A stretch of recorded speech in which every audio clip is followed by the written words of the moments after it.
4장 1절로 4절까지 함께 봉독하겠습니다. 그때에 예수께서 성령에게 이끌리어 마귀에게 시험을 받으러 광야로 가사 40일을 밤낮으로 금식하신 후에 줄이신지라. 시험하는 자가 예수께 나와서 이르되 내가 만일 하나님의 아들이거든 명하여 이 돌들로 떡덩이가 되게 하라. 예수께서 대답하여 이르시되 기록되었으되 사람이 떡으로만 살 것이 아니라 하나님의 입으로부터 나오는 모든 말씀으로 살 것이라 하였느니라 하시니. 아멘.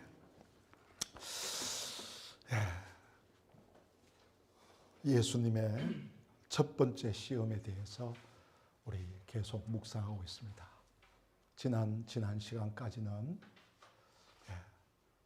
1절을 들어가기 전에 서론으로 우리 몇 가지를 정리를 해보았습니다. 기억나실지 모르겠습니다. 예수님의 시험은 에덴 동산의 아담의 실패를 회복하시기 위함이었다 하는 것입니다. 첫사람 아담은 그 좋은, 그 풍요한 에덴 동산에서 마귀에게 완전히 실패했습니다. 그러나 마지막 아담인 예수 그리스도는 40일간 굶주리고 먹을 것도 없는 광야에서 마귀의 시험을 물리치면서 완전히 승리하셨습니다. 예수 그리스도만이 우리 시험에서, 악한 그 영물의 시험에서 이기게 하실 수 있다는 것, 우리 새겨보았습니다. 또 예수님의 시험 사건에 대해서 우리가 가져서는 안 될 관념들이 있다고 했죠. 하나가 마귀에게 훈련받고 예수님이 배웠다, 한 수 배웠다. 이 사탄의 교회. 예수님도 마귀한테 배웠지 않느냐. 이런 주장을 하고 이 따르는 그런 사람들도 굉장히 많습니다. 마귀를 찬양하고 마귀를 높이고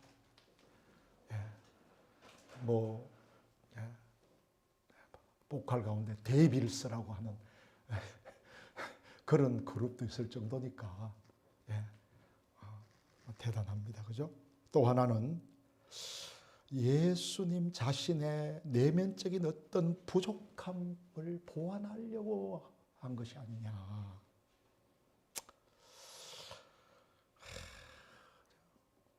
예수님도 부족한 게 있어가지고 그걸 보완하려고 시험을 받았다.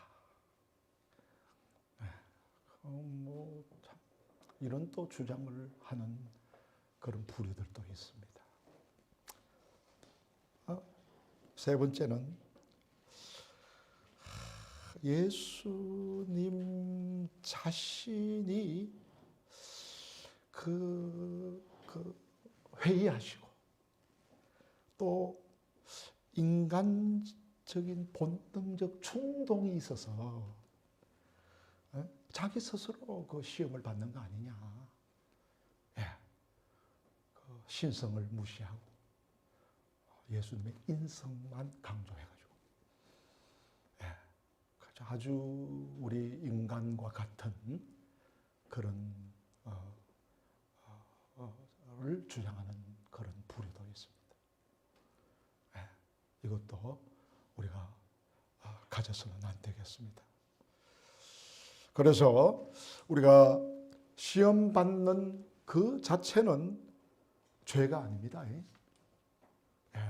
시험은 누구나 다 받을 수 있습니다. 예수님도 받으셨으니까. 시험에 빠지는 게 죄입니다. 우리 다 시험 당합니다. 저도 시험을 당합니다.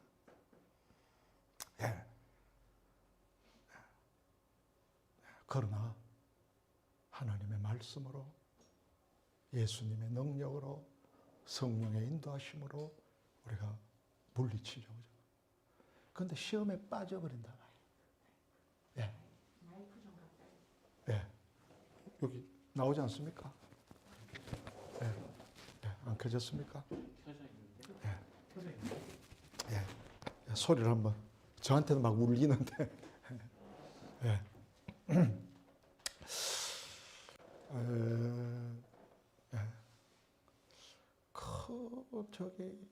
하여튼 시험에 빠지면 안 돼요. 빠지면 지옥입니다. 그리고 그게 습관이 되면요, 예? 예. 이거 뭐 꼼짝달싹 못합니다. 예. 넘어지면 일어나야죠. 예? 토했던 거 또 먹고, 토했던 거 또 먹고. 그거는 정말 케어하기 어렵습니다. 도와줄 수도 없어요. 예. 그 말은 그 마음속에 주님이 계신가, 예? 성령이 내주하고 계신가의 캐치 마크가 따라붙는 거예요. 예. 우리가 잠시 넘어지더라도 우리는 일어나서 이제는 그거에 안 속는 거죠. 예. 예. 그 불장난 하다가 불에 딘 사람이 계속 불장난 합니까? 뜨거운데 제가 손 넣고 계속 데여가지고 나 잘라내야 되나? 그런 거 아니잖아요. 한번 되면은, 안 되죠. 예. 아주 치가 떨리는 거예요. 그럴 때. 아주 막, 예. 몸에 아주 막 그냥 아주 전율이 일어나는 거예요.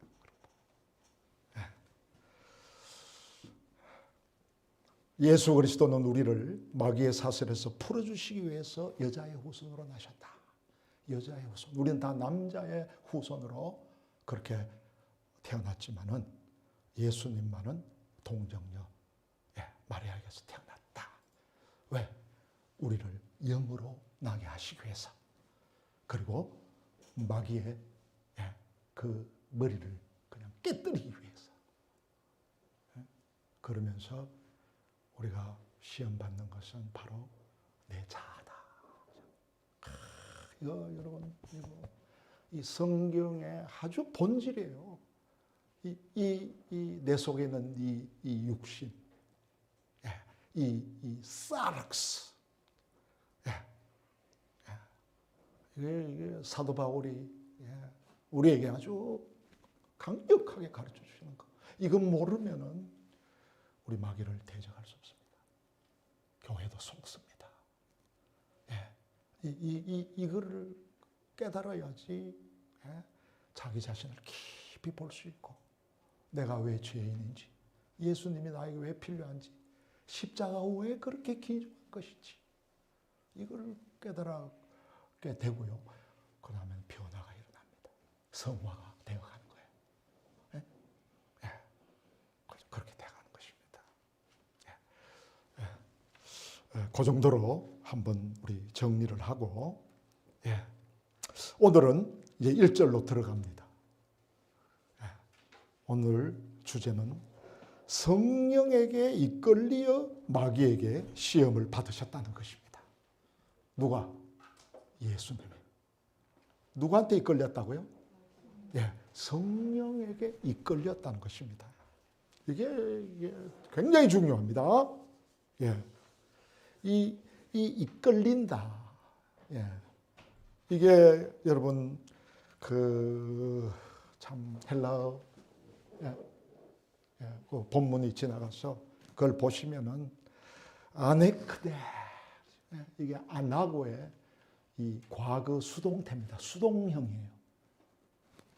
이끌렸다 이 말이에요. 그 지배당했어요. By the Spirit. 성령님에 의해서 수동태니까 온전히 이끌림을 받은 이게 이제 리더 영어로 하면 이제 리더의 과거가 되어서 레드업이죠. 그래서 된 것입니다. 그러니까 이 성령에게 예수님이 이끌려서 마귀에게 시험을 받으러 갔다는 거죠. 그럼 이 의미가 뭐냐 하는 것입니다. 첫째는 이 시험이 하나님의 뜻이었음을 말합니다. 시험이 하나님의 뜻이었단 말이에요. 예. 그러니까 이거를 우리가 잘 알아야 돼요. 이 시험은 성령님이 이끄시는 시험이었습니다. 비록 우리의 이성으로는 예수님이 받으신 시험의 의미와 뜻을 다 이해하지는 못한다고 해도 이 시험이 하나님의 뜻을 따른 시험이었다는 것은 알 수 있습니다. 성령에 이끌리시기 때문에 예수님이, 예, 우리가 믿는 하나님은 선하신 분이십니다. 믿으시죠? 우리 하나님 선하신 분이에요. 예, 마가복음 10장 18절 시작. 예수께서 이르시되 내가 어찌하여 나를 선하다 이렇게 하느냐. 하나님 한 분 외에는 선한 이가 없느니라. 아멘. 이 예수님도 보세요. 아버지 하나님 앞에서는 완전히 자기를 포기하는 겁니다. 이 고백이요. 예. 참 중요하죠. 하나님 한 분 외에는 선한 이가 없다. 왜 나를 선하다 하냐. 그러니까 하나님은 선하신 분이에요. 그러므로 그분의 뜻도 선하시죠. 당연한 거 아니겠습니까? 하나님도 그 존재 자체가 선하시니까 그분이 하는 모든 뜻도 다 선한 거예요. 시험을 받는 사람에게는 언제나 그 시험이 괴롭고 힘든 것이지만은요, 하나님의 뜻에 의한 시험은 나에게는 쓴 것이라도 그 자체는 선하다는 사실입니다.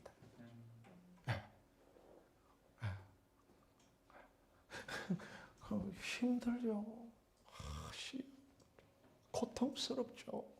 눈물 나죠. 그냥 어금니를 가장 깨물고 하지만 하나님이 선하시기 때문에 이 시험도 나에게 분명히 선하다. 이것을 고백하는 거예요.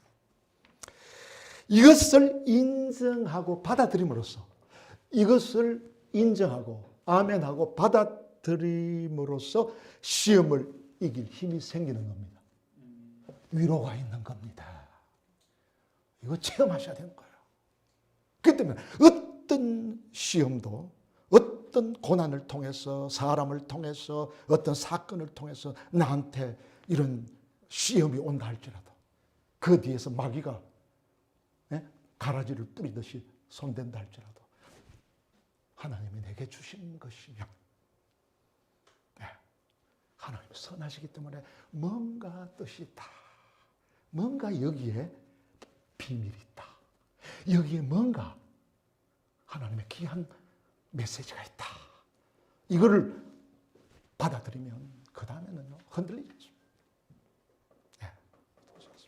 그게 뭐 교회의 문제든 신앙의 문제든 어떤 구체적인 어떤 것이라도 이겨낼 수 있고 위로가 됩니다.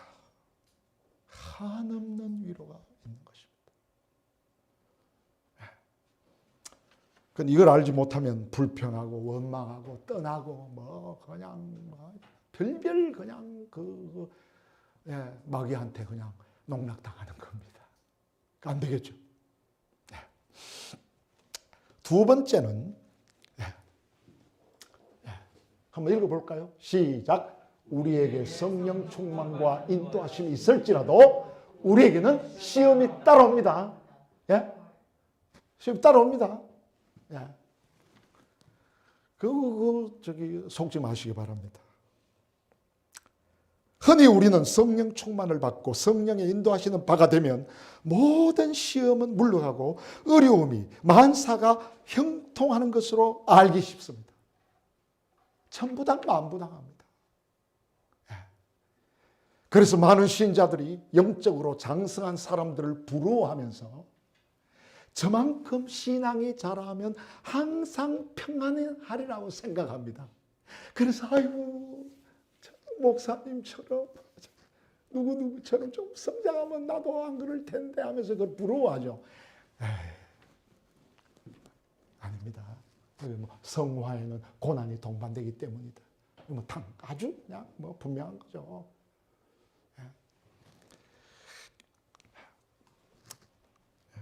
여러분 신앙생활 어떻게 하시는지 우리 참 하나님 다 아시겠지만은요. 우리가 신앙이 어릴 때는 구체적인 죄와 싸웁니다. 구체적인 문제로 나한테 시험이 옵니다. 그게 돈 문제든 사람들과 관계 문제든 이런 그런 자식 문제든 남편 문제든 아내 문제 이렇게 해서 그렇게 자꾸 그렇게 구체적으로 이렇게 하지만 성장하면 자기 자아와 싸웁니다. 자아 뒤에 뭐가 있다 그랬습니까? 마귀가 있기 때문에. 좀 신앙이 성장하면 이제 구체적인 그런 문제 가지고 돈 가지고 누구 때문에 이런 거 안 합니다. 그런 핑계 안 됩니다. 성장하면 자기 자신과의 싸움이에요. 그렇게 되면 그거는 성장했다는 거예요. 내 자아와. 그 다음에 성숙하면요. 성화돼서 성숙하면 악한 영물들이 공격합니다. 영적인 싸움은 휴전이 없어요. 여러분 알잖아요. 자, 이스라엘 백성들 보세요. 애굽에, 이집트에 있을 때는 바로 왕하고 싸우잖아요. 그냥 바로. 그 다음에 광야로 나왔어. 탈출했어. 해방받았어. 광야에서는 편안했습니까? 아말렉 족속들이 그냥 달라붙어 아주 끈질기게 물고 늘어지는 거예요. 싸움을 계속 끌어오는 거예요. 그러면 가나안 땅에 들어가면 아주 평안했겠어요? 아주 그냥 천국 같았습니까? 가나안 땅에, 젖과 꿀이 흐르는 땅에 가나안 땅에 들어가니까 가나안 6부족, 7부족인데 그게 막 기다리고 있는 거예요. 다 지잖아요. 그러니까 여러분 이 영적인 성숙이라고 하는 것은 이 악한 것과의 싸움에서 자꾸 이겨나가는 거예요. 그럼 저절로 그 고난 속에서 나도 모르게 변화되어 있는 것입니다.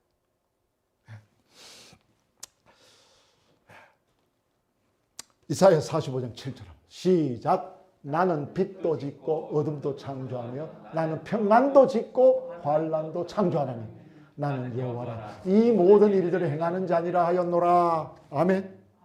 그러니까 여러분 빛도 있고 어둠도 있는 거예요. 여러분 빛만 자꾸 자랑하면 안 돼요. 여러분 빛만 자꾸 비치면 땅이 뭐가 됩니까? 사막 되잖아. 말라붙어가지고 떡떡 갈라져가지고 사막이 되잖아요. 어둠도 있어야 돼요.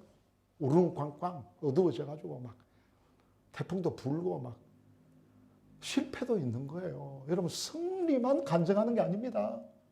교회가 자꾸 승리만 강조하면 그 이상한 교회예요.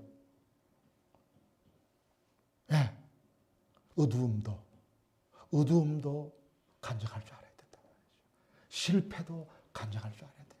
그런데 우리 한국 교회들 보면 막 그냥 매일 잘했던 것만, 승리했던 것만 이렇게 간증하죠.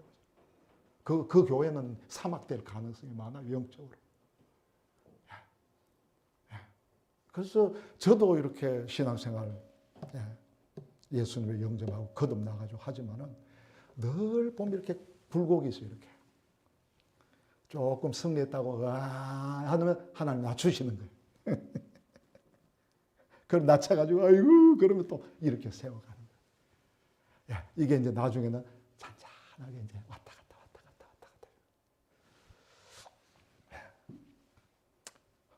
빛도 있고 어둠도 있고, 그죠? 평안도 있고 환난도 있다. 다 창조하셨어요. 그럼 환난 걱정할 거 없단 말이죠. 무지하게 배우는 거죠. 하나님은 진정 우리의 유익을 위해서 우리 앞길에 빛도 짓고 어둠도 지으셨다는 거 알아야 되겠습니다. 세 번째로는 한번 같이 읽어볼까요? 시작. 성령께서 역사하시는 곳에는 마귀도 그 주변에 함께 있을 수 있습니다. 있을 수 있다 그랬지만은 있습니다. 그 말을 더 가르쳐주기 위해서 갔습니다. 이거 우리 헤브론 교회는 여기에 대해서 아주 영안이 밝히 열려 있어야 돼요. 신앙생활, 이 악한 것과의 이 싸움에서 여러분 극복하지 못하면 신앙 절대로 잘하지 않습니다. 눈에 비늘을 벗기고 이 악한 것들을 주시할 줄 알아야 돼요. 만약에 그것을 모르면 전부 사람하고 싸웁니다. 구체적인 그하고 그냥 니 때문에 그냥 목사 때문에 우리가 말이죠. 아내 때문에 남편 때문에 전부 그런 눈에 보이는 거하고 자꾸 싸우죠. 그러나 이 영적인 세계를 여러분 알게 되면은 그 뒤에 보이지 않는 영물과 싸우는 거예요. 그래서 기도하는 거예요. 기도를 여러분 왜 합니까? 그거 아니면 우리가 기도할 필요가 뭐가 있습니까? 하나님이 다 하시는데 말이죠. 마귀는 성령님이 역사하시지 않는 영역엔 거짓 평화로 머물리게 합니다. 강교하죠. 성령 역사하지 않으니까 그냥 거짓 평화로 그냥 잘 지내라. 그냥 석닥석닥 하면서 그냥 인간들끼리 그냥 착착착착착 지내라 그러죠. 거짓 평화. 주님이 계시지 않는 영역에 어떤 문제가 일어난다면 그것은 마귀에게는 손해가 될 가능성이 있기 때문에 그렇습니다. 왜 그럴까요? 그들이 너무너무 힘들어가지고 하나님을 오히려 찾을지 모르기 때문입니다. 예. 그러고 우리 많이 보잖아요. 괜히 마귀가 졸고 있다가 문제가 생겨가지고 아유 하나님밖에 없습니다. 하나님 외에는 안 됩니다.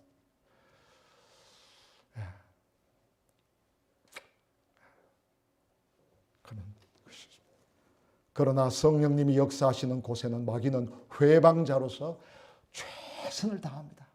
성령님이 역사하는 곳에는 마귀가요 아주 최선을 다합니다. 아주 마음과 몸과 뜻을 다해서 아주 회방을 놓습니다. 가라지를 뿌리죠.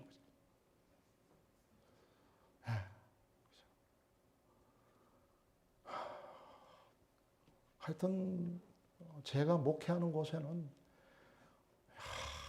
너무 아주 싸움이 심해요. 사실 가만두지를 않아요. 네. 한번 예를 들면 마태복음 2장 7절 8절에 시작. 이에 헤롯이 가만히 박사들을 불러 별이 나타나는 때를 자세히 묻고 베들레헴으로 보내며 이르되 가서 악에 대하여 자세히 알아보고 찾거든 내게 구하여 나도 가서 그에게 경배하게 하라. 경배하라고 하려고 그랬습니까? 헤롯 대왕이 왜? 죽이려고. 또 왕이 하나 나타났으니까 내가 죽여버리려고 그렇게 하는데 박사들을 어떻게?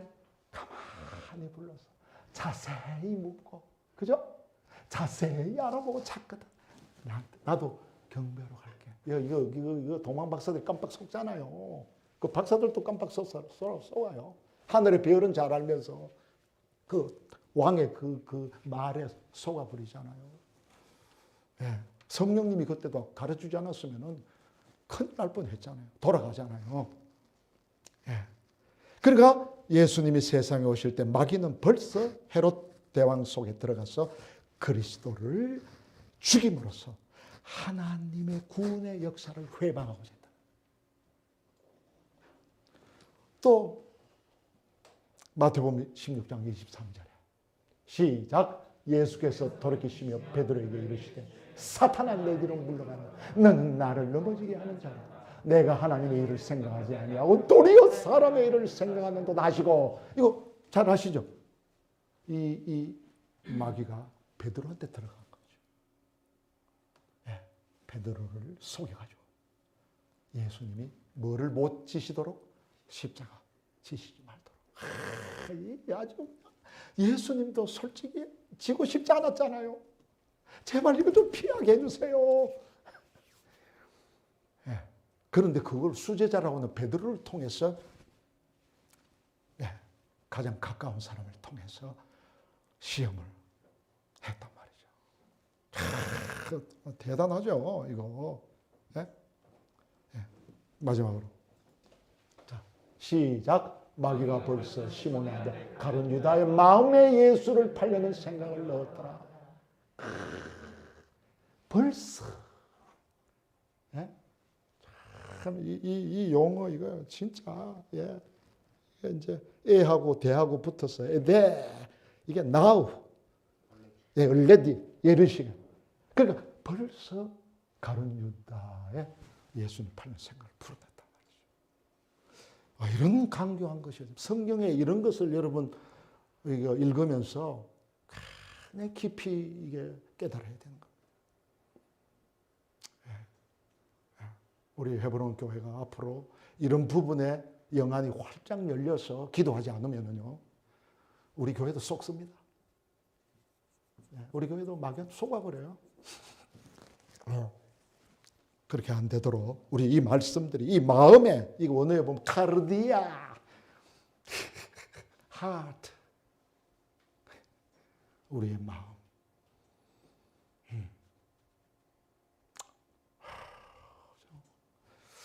예, 그런 것을 볼 수가 있습니다. 그러니까 예수님의 사역에는 이 마귀가 이게 뭐 어떻게 하든지 막으려고 그게 성경을 읽으면 그게 보이는 거예요. 이게. 예, 우리도 영안을 열고 그래서 우리가 기도하는 겁니다. 새벽부터 저녁까지 무시로 성령 안에서 일하면서도 설거지하면서도 공부하면서도. 네, 그죠? 네 번째, 시작. 그리스도 안에 있는 우리에게 견디기 힘든 시련이 찾아와도 그때도 주님은 함께 하신다는 메시지입니다. 성령에게 이끌렸다는 말은, 그죠? 견디기 힘든 시련이 찾아와도 그때도 누가 계신다? 주님이 계신다 말이죠. 그걸 말씀해 주고 있는 것이에요. 인생의 어두운 깊은 계곡에서 방황하면서 고단의 길을 걸을 때도 주님은 밝을 때와 함께 계신 것과 같이 마찬가지로 어두울 때도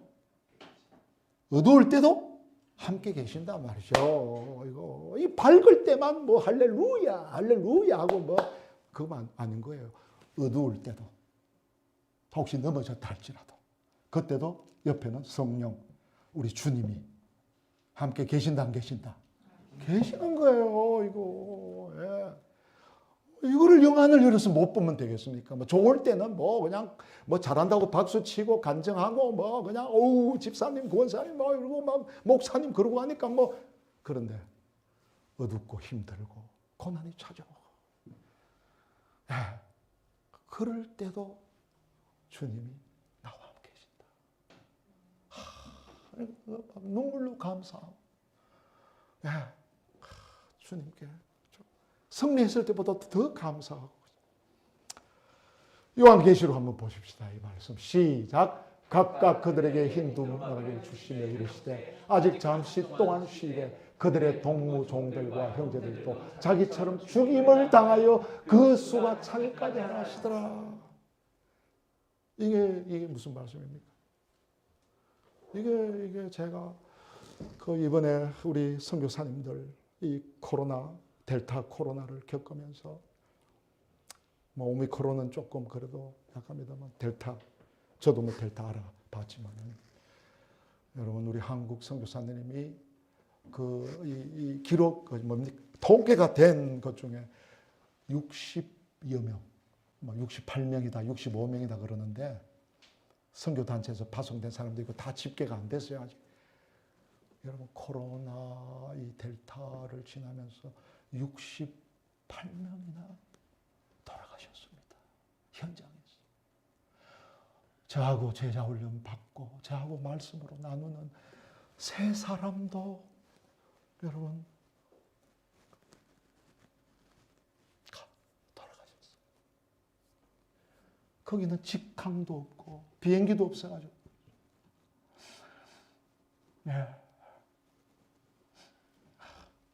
그 드론 내려가도 비행기가 없어요. 그리고 제가 그 해서 사모님 제발 그 목사님 모시고 들어오세요. 어떻게든 제가 그거 다 좀 해드리려고 하니까 하는 말이 뭔지 아십니까? 여기 우리 원주민들 지체들을 두고 제가 어떻게 떠납니까?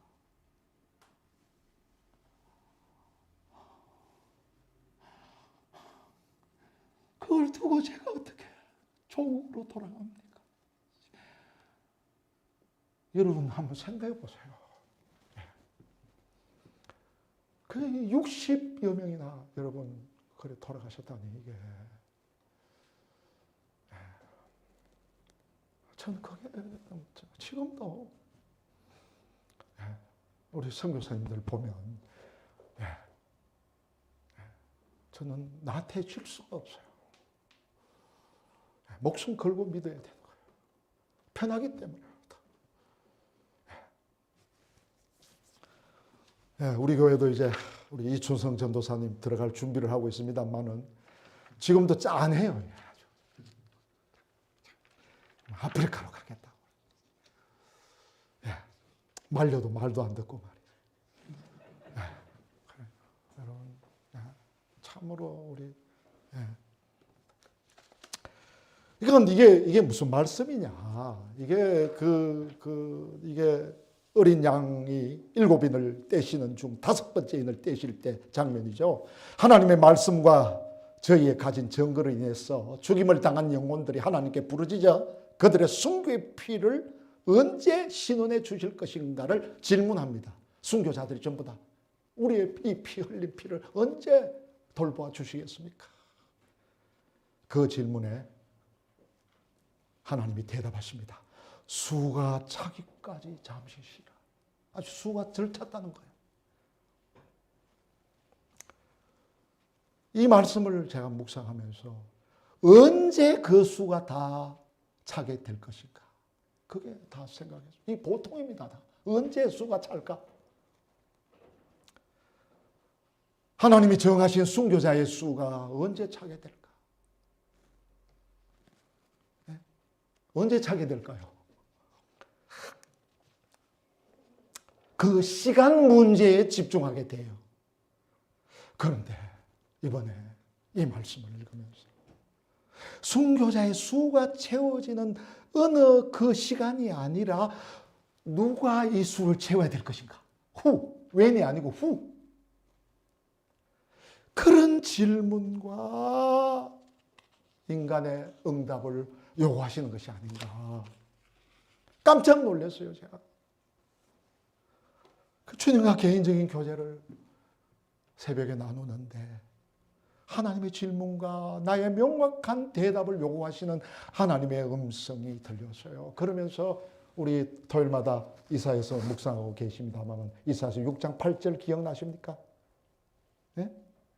하나님이 이사야에게 누가 나를 위하여 갈고 내가 누구를 보내며 누가 우리를 위하여 갈고 누가 연관이 되더라고요.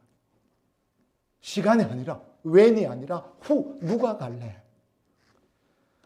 하나님께서 저에게 누가 이 순교자의 수를 채워야 하겠는가? 그런 질문을 하신 거예요.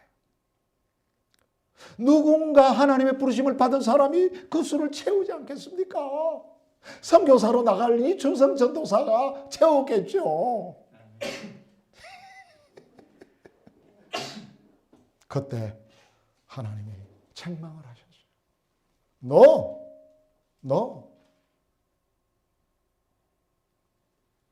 접니다. 납니다. 내가 수를 채워야 할 시간입니다.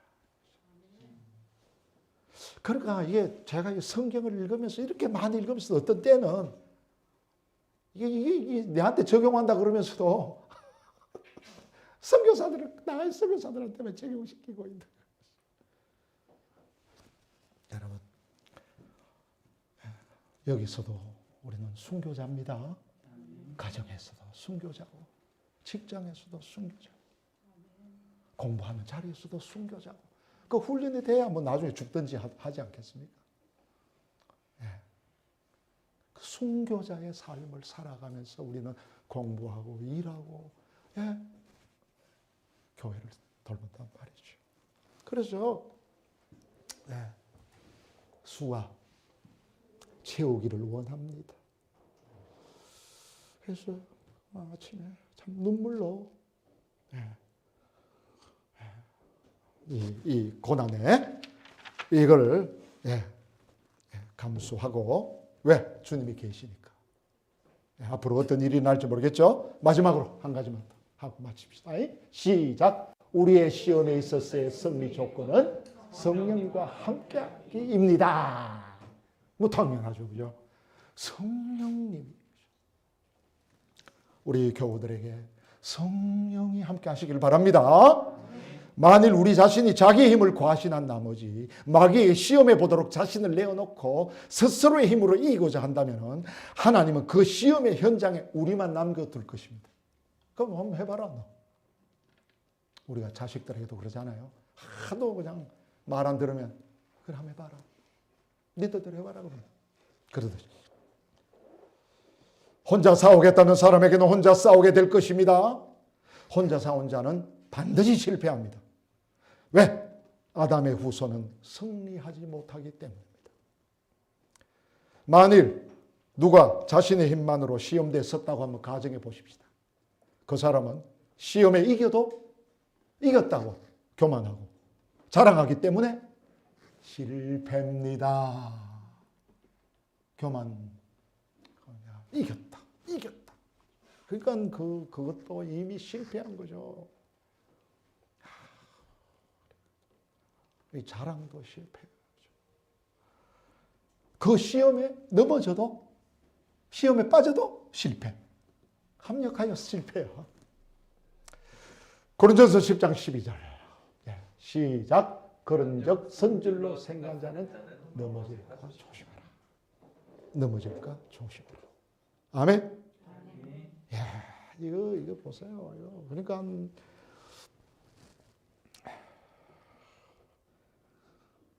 여러분, 그러니까 이 승리의 간정도요 아주 조심해야 되는 거예요. 하지 말라는 게 아니죠. 하되 덜 넘어질까 조심해. 이런 영적인 세계를 모르기 때문에 한국 교회가 영역을 다 잃어버려요. 그냥 조금만 되면은 그냥 그 선전하기 바쁘고 그게 전도라네요.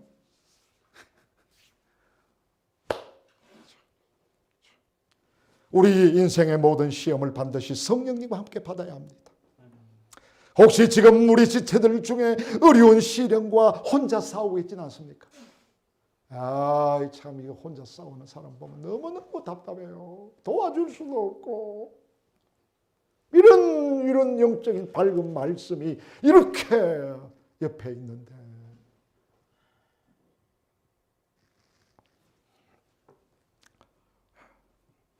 결론입니다. 예수님은 공생애 시작하시기 전에 시험 받으러 광야로 가실 때 성령에게 이끌려 가셨습니다. 성령의 인도하심이 마귀와의 싸움의 필수적인 조건이라는 것. 한 주간 마귀의 시험에 성령님과 함께 하셔서 잘 이겨내시기를 주님의 이름으로 부탁드립니다. 아멘.